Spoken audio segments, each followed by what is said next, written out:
Welcome to your doom. Shut it and get over here. Massive uppercut!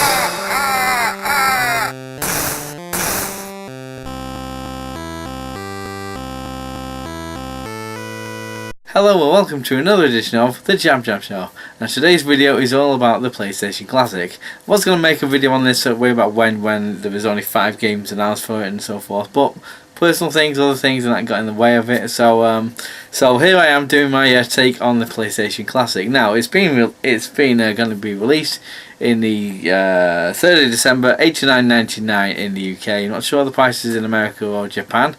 So it's a thing, you know. They're obviously following the footsteps of you know, the Nintendo with their NES Classic and their Super Nintendo Classic, and the rumours about the N64 Classic, and also what's going on with the Mega Drive thing with that game, Sega, and you know, all the rest of it. But that's a separate thing for another day. You know, you've got Atari bringing their own, got plug and plays over the years and so forth. So Sony are now throwing themselves into the hat. You know, with is that the right term? I don't know, but they're bringing one out anyway. PlayStation Classic, $89.99. But what are these games? The games have fairly recently, in the past week or so, been announced. The games are as follows: Battle Arena Toshinden, Cool Borders 2, Destruction Derby, Final Fantasy 7, Intelligent Cube, Jumping Flash, Metal Gear Solid, Mr. Driller, Rayman, Resident Evil Director's Cut, Revelations Persona, Ridge Racer 4, Siphon Filter, Tekken 3, Tom Clancy's Rainbow Six, Twisted Metal, Grand Theft Auto, Oddworld Abe's Odyssey, Super Puzzle Fight 2 Turbo, and Wild Arms. Okay, so there's a mixed bag there, mixed bag of games, some genuine classics on there. It's something for everyone, I find. There's some Japanese exclusives on their version of the PlayStation Classic. You know, there's a few shoot 'em ups and there's a few Japanese RPGs, which I'm guessing they're going to be too complex, time consuming perhaps to do the translation into English.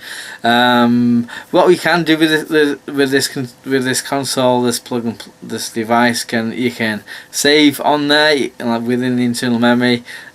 It doesn't connect up to the PlayStation Network, and so therefore, I don't think there's any function to put on any more games on there in the future. I don't think Sony have come out to say just as much and so forth.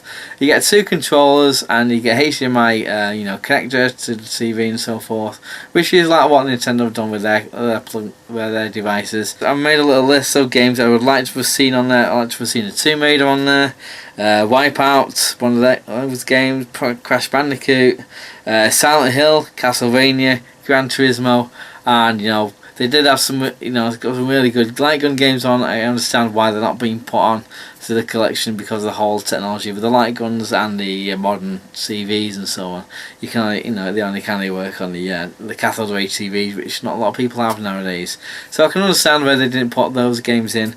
Going down the list, I can see Destruction Derby's one. Like Final Fantasy 7 was a given for me. That was one of the first games that was announced. Let's see, Tekken 3. I can see my personal favourite of the Tekken games on the PS1. Siphon Filter. Some games I've not played. I've heard good things about them. Siphon Filter, Twisted Metal, obviously Grand Theft Auto, given the heritage and so forth. I can see why that's on there.